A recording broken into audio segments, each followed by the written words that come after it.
And this is my monthly update video for July, and everything is going wild out here. This is that Appalachian mint that I planted, and the pollinators seem to be loving that. Over here, I forget what this is. I should have written labels. I have no idea, but it's very pretty. Pollinators are loving it. Here are some turnips. I don't even remember planting them.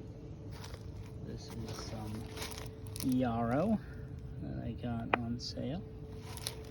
Over here, our watermelons are coming in. Some of them have had blossom and rot, so I've taken those away, but there are still some. These are from David the Good's Etsy store, the Ezekiel Land Race watermelons. I'm just kind of letting them go wild over there.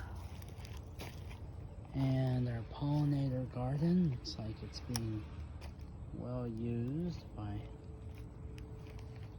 lots of beneficial insects. And then coming in here, we've got our Rampicante. I think I had that on an earlier video. We're getting like 2 or 3 a week. Blueberries are all gone. Birds got what we didn't harvest. I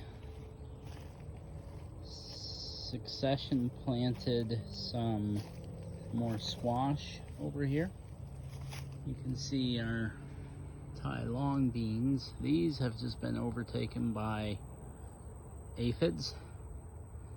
I'm leaving them and hoping that the ladybugs come. If the ladybugs don't come, I'm just gonna have to order some, I guess, from online. But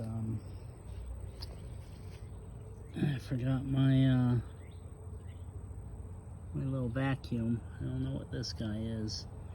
I'm not sure if that's a good guy or bad guy. But the squash that had been here grew, produced like one kimchi noodle squash, and then died. So I'm thinking maybe the squash vine borer got it. I'm planting some more, direct sowing from seed.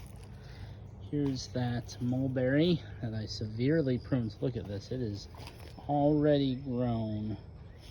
I cut it off there, and it's already growing up just in the last month. And look at that, the squash vine borer. Oh, that might have been a ladybug. No, not squash vine borer. This is the squash bug. Laid eggs on my mulberry. That's unusual. But also, this is that graft that I made here, and it looks like one took. This is not the time of year to do it.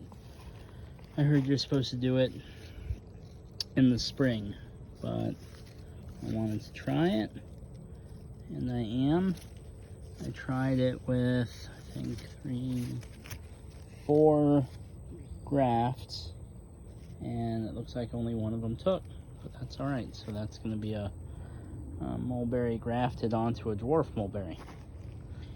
And over here, we've got some pest pressure on my new ground cherries. This is my first time. Y'all, I planted a whole bag from Baker Creek of ground cherries, and it looks like I've only gotten those 4 or 5 plants. And over here we have the asparagus still coming in, but it's got these things growing in. I'm not sure what this is. I've heard maybe it's vetch. And then over here we've got some watermelon. This is the Kurobi melon from Baker Creek, and every single one has had blossom and rot. So I'm not sure about doing this one again. But the one down there is taking off from David the Good's Etsy. You can see there I've got some okra And it is starting to produce more heavily, which is good. Love okra. I even directly sowed some more over there. Again, trying to do some succession planting. And we've got some type of squash over here. This is supposed to be, I think there's supposed to be loofah somewhere in there. And then the lettuce is just going to seed. As a ground cover, you'll see lots of sweet potato vines. I've got them growing all over. And these are some pepper plants. Again, the peppers have been struggling. And then up there you can see the eggplant. I saw one flower a couple weeks ago. That's about it for eggplant, so I need to up my game. And coming back over here, we've got more sweet potato vines as ground cover. And then this was the Three Sisters experiment. And now it looks like it has all just fallen over into one big mess. The cherry tomatoes have been taking over it. And so I'm just kind of leaving it. I'll cut it all back once the cherry tomatoes are done. The squash that I had planted as one of the Three Sisters, it's growing, it's vigorous, it's coming all the way down here, lots of male flowers. Look, it's going all the way down through my tomatoes. I'm just allowing it to be a ground cover, but not seeing it fruit. And I don't know if it's because it's too warm. It's the New England sugar pie squash from Baker Creek. Over here we have the Big Zack tomato plant. This is the one that I had been trimming all the other tomatoes off while I was trying to grow that one big one. And it now has some new flowers. That's good. But the one that I was waiting on, it had started to grow some tomatoes. This one, and these might actually be getting bigger than the one I was able to enter. And it's got like 1, 2, 3, 4, 5. There's another big one right there. So I don't know. I might try to weigh one of these before the challenge is over and see if I can beat 9 pounds 7 ounces. No, not 9 pounds. 9.7 ounces. And over here, this is my ice cream bean that I got from seed and planted. It's not looking as good. I might dig it up and put it in a pot. We'll see. It seemed happier in a pot. This is the Sarre Rodoise tomato, if it's French. And I tried just pollinating it by hand, hoping it comes in, because I did get to eat one and it was pretty good. It's a yellow tomato, very low in acid. And then these flowers were actually new here. These are from David the Good, his Etsy. They are the Everglade tomatoes, and I've got a few of them. And you can see more sweet potato vines going back to the Three Sisters. Oh, I see a little cherry tomato. I like to pick these when they just start to turn not red. And you can see this one, I'm too late. Looks like a bug got it. But I do that because That way it can ripen on the counter and the birds won't get it.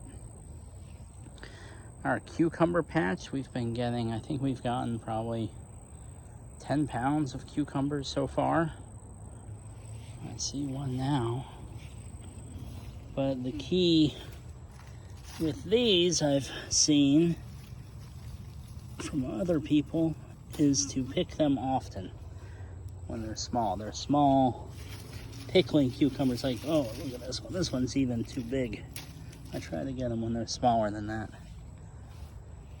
But I'll have to come back and try to get more of these. If you don't pick them, then they get too big, they get seeds, they get bitter, and your plant dies. These are the Parisian pickling cucumbers from Baker Creek, and I like them. They're doing well here. I like this size for pickling. My only complaint is I wish I had put up like maybe a string trellis that it could grow up, because it's not too easy trying to dig through this mess. Yeah. And then we've got more of the bumblebee cherry tomatoes that are doing well here in pots. And this is our pawpaw tree that I have protected from the shade. It looks like it said, "I'm done with the shade, Daddy. Get that shade away from me." But it is doing well now, so that's good. And then we're back to our loofah-less loofah wall. So this coming week, I will be starting some seeds for my fall garden and continue to succession plant. And thanks for coming in.